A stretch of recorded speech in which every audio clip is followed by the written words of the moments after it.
The vast majority of offshore wind currently is fixed bottom offshore wind.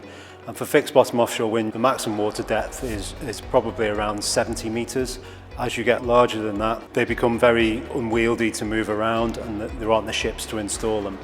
So for deeper water, either where your continental shelf, as we're blessed with in the UK, we have a shallow continental shelf, as that becomes more congested, or for countries where they don't have a shallow continental shelf, then floating offshore wind is the new frontier really, and that can go down to depths of hundreds of metres.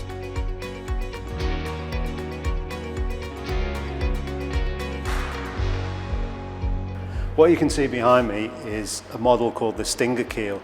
This is a Innovate UK funded project with a company called Floating Energy Systems. It's a hybrid platform, so it's somewhere between a spar buoy and a semi-submersible type foundation. The work we're doing here is looking at the hydrodynamic loads on the structure and the wave forces, and we're also developing CFD modelling. Floating offshore wind gives us a whole new set of challenges. Unlike fixed bottom offshore wind turbines, obviously the turbine moves, so you have to really understand the structural forces as well as on the foundation. You have to understand how that translates through to the tower, through to the blades. You have dynamic cables, so the whole thing is moving around before it attaches to the seabed. So you really have to understand those forces thoroughly in order for the whole thing to work. The idea behind the physical model testing is to assess the displacement of the structure for the environmental condition, which are the wind and the waves, because we want to assess if the structure will rotate or displace too much. The trouble is, if the structure will move too much around, the efficiency will drop, and on top of it can lead to a failure of the structure, and this is why these tests are really important. We've developed CFD modelling and also something called OpenFast, which is a much quicker method of looking at hydrodynamic forces.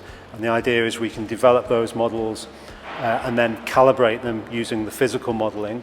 And then when we go forward, we can then, rather than having to redo the physical modelling each time we scale up to a different prototype size, we've already got a calibrated numerical models we can then use to calculate the forces for larger scale turbines.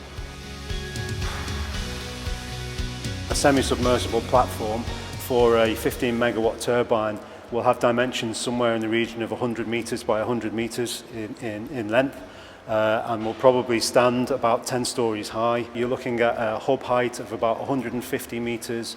You've got the turbine blades of about 250 metres. Each blade is over 100 metres long, and the total height from the surface of the sea to the tip is over 300 metres, so that's something similar to the Eiffel Tower. The mooring challenges for floating offshore wind is one of the greatest challenges there is. There's lots of different methods being looked at, from catenary mooring to tension mooring. The important thing to understand is the scale is enormous. For example, one project of 20 turbines would use up the world's supply of chain for an entire year. The impact on our port infrastructure is going to be enormous. So HR Wallingford port development and port design is a key part of our business really. We have the UK Ship Navigation Centre here, so one of the things we can look at for floating offshore wind is how we manoeuvre these structures around ports, how we store them and also how we tow them to site. The size of these turbine structures are probably 3 or 4 times the size of a normal ship, so it's likely that dredge channels will have to be increased, and we specialise in dredging and dredging optimisation. And then the ports themselves, we may need to build new breakwaters, and breakwater design and port design is our kind of bread and butter business really.